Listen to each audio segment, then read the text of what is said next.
ভারত ভারত এখানে ভারতের অবস্থানটা কি হবে সেটা আমাদের জন্য খুব গুরুত্বপূর্ণ। পাকিস্তান, সৌদি আরব এবং তুরস্ক মিলে একটা জোট গঠনের বিভিন্ন ধরনের আপনার কার্যক্রম শেষ হয়েছে। তারা সেটা গত কয়েকদিন আগে সেটা উদ্ভাবন শুরু করেছে আর কি। তো এটা যেহেতু একটা মুসলিম জোট, তো প্রশ্ন চলে আসে যে বাংলাদেশ এখানে শরিক হবে কিনা বা জোটটাতে যোগ দিবে কিনা। তো বাংলাদেশের পররাষ্ট্র মন্ত্রণালয় থেকে বলা হয়েছে তারা জোটটার ব্যাপারে খুব ইতিবাচক। এখন বিভিন্ন আহ, বিষয় আমাদেরকে চিন্তা করলে এটার জন্য আমরা কিছুটা শঙ্কিত হওয়ার মতো বিষয় আছে। বাংলাদেশ সরকার যদি এই জোটটাতে যদি ইতিবাচক হয়, তাহলে একটা জিনিস আমরা যতটুকু বুঝতে পেরেছি, এই জোটের সদস্য দেশ যেগুলো আছে সেগুলোর মধ্যে যদি কোনো একটা দেশের উপর হামলা করা হয় অথবা কোনো একটা দেশ যদি যুদ্ধ অবস্থা হয়, তাহলে অন্য অন্য যেসব সদস্য দেশগুলো আছে তারাও সেটাতে এই নিজেদের হামলা হিসেবে সেটাকে তারা আহ, দেখবে।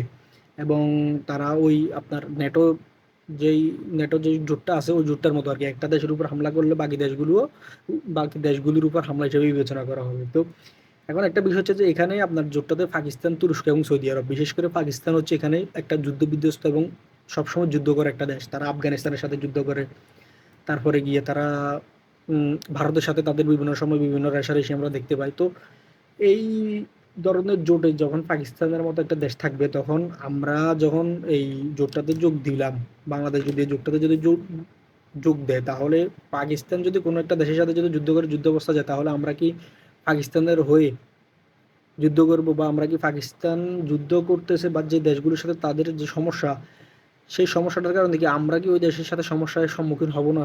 অবশ্যই হব। তো আমাদের দেশটা আসলে এমন এক ভৌগোলিক অবস্থানে আছে যে জায়গায় আমরা আমাদের বড় কোনো মুক্তিযুদ্ধের পর থেকে আমাদের বড় কোনো যুদ্ধে আমাদেরকে জড়াতে হয় নাই। হয়তোবা এটা ভৌগোলিকভাবে হতে পারে, হয়তোবা আমাদের প্রয়োজন হয় নাই, বা কূটনীতি, আমাদের পররাষ্ট্রনীতি, অনেক ব্যাপার স্যাপারের কারণে আমরা সামগ্রিকভাবে যদি এই বলি, তাহলে আমাদেরকে বড় কোনো যুদ্ধে জড়াতে হয় না। তো পাকিস্তানের মতো একটা দেশ যে যারা সবসময়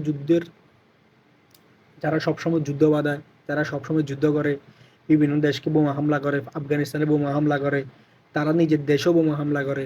তো এই ধরনের একটা দেশ যখন এই জোটগুলোতে থাকবে, তো জোটগুলোর বাকি যে দেশগুলো আছে সেগুলো তো বিপদের সম্মুখীন হবে। আর আমরা আমাদের সঙ্গে পাকিস্তানের যে সম্পর্ক, আমরা এই জোটটাতে আসলে নিজের জাতীয় স্বার্থ ব্যতীত, নিজের জাতীয় স্বার্থের ঊর্ধ্বে গিয়ে আমরা এই জোটটাতে যদি যোগ দিই, তাহলে সেটা আমাদের দেশের জন্য আমি মনে করি হুমকি স্বরূপ। এখন বাংলাদেশ পররাষ্ট্র মন্ত্রণালয় এটাকে ইতিবাচকভাবে দেখতেছে, কিন্তু আর একটা বিষয় লক্ষ্য করলে দেখবেন, যখন পাকিস্তানের মতো একটা দেশ ওই জোটটাতে থাকে, তখন পাকিস্তানের আহ, পাকিস্তানের সবচেয়ে বড় রাইভেল ভারত এই বিষয়টাকে কিভাবে নিবে?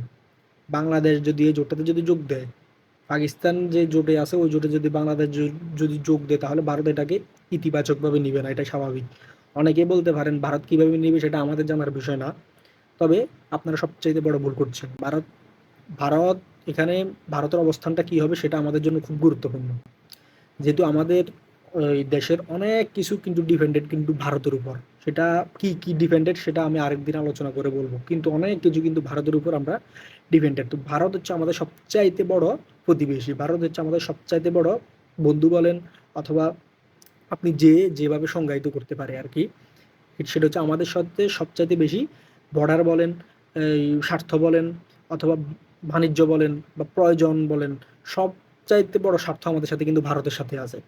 তো ভারত এটাকে যদি বাংলাদেশের এই এখানে যোগ দেওয়াটাকে যদি ভারত যদি নেতিবাচকভাবে দেখে, তাহলে সেটা আমাদের দেশের জন্য সুখকর হবে না, সেটা আমাদের দেশের জন্য সুবিধাজনক হবে বলে আমি মনে করি না। সেজন্য বাংলাদেশ সরকারকেও আমরা এটা আসলে বাংলাদেশ সরকার যদি এটা যদি বিবেচনা করে, এই জোটটার কার্যক্রম কয়েক বছর গেলে এই জোটটার কার্যক্রম দেখে এই জোটের উদ্দেশ্য কি সেটা দেখে তার পরবর্তীতে বিবেচনা করা যায় এই ধরনের জোটে যাওয়া যাবে কিনা।